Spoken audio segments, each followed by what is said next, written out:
All right, so I want to take a moment here to talk and just kind of dispel this idea that you can put any kind of instrument in front of a really fancy, high, expensive dollar microphone and it's going to sound amazing. Or whatever board you've got that's worth how many houses or whatever. With that, you can have the best sounding mix, even if you're running, Walmart brand guitars on stage. That's just not true. And the reason is because you can't capture good sound if the sound itself isn't good. It's as simple as that. The sound that we create on stage with the guitars, the drums, the keys, whatever, those sounds, whatever they are, that's your building block. That's your starting point. And if those aren't good to start with, then your mix isn't going to go anywhere.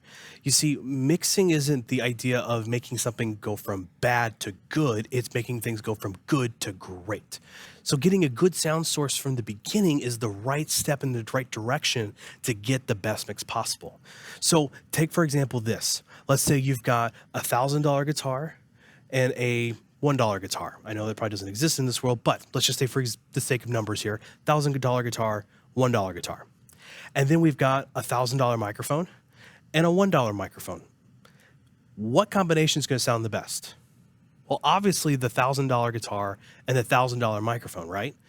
Right, because you've got this great source going into this great microphone that's good at capturing those details of that sound source. Now, if you had a $1 guitar and a $1,000 microphone, well, that $1,000 microphone doesn't have a lot to work with because the $1,000 microphone is not what makes it sound good.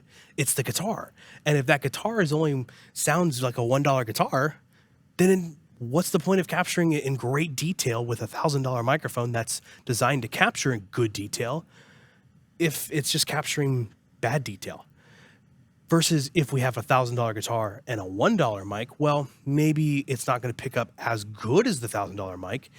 You've got a much better source to work with. So that $1 mic isn't having to try as hard, if you will, to capture this amazing sound. It's got a much better foundation to work with to try and capture that image. So the idea behind this whole thing of having the most expensive PA system, mixing console, microphones, and all that without getting your sound source right, it just doesn't make any sense, because if your sound source isn't good, then your PA is not going to be able to output anything good. PA systems and mixing systems are not magic. There's no magic in them at all to make things sound better. There's no sound better button or make this thing sound incredible, make me sound like XYZ person, whatever. It just doesn't exist. All the system does is just make things sound from good to better, but that good comes from your source.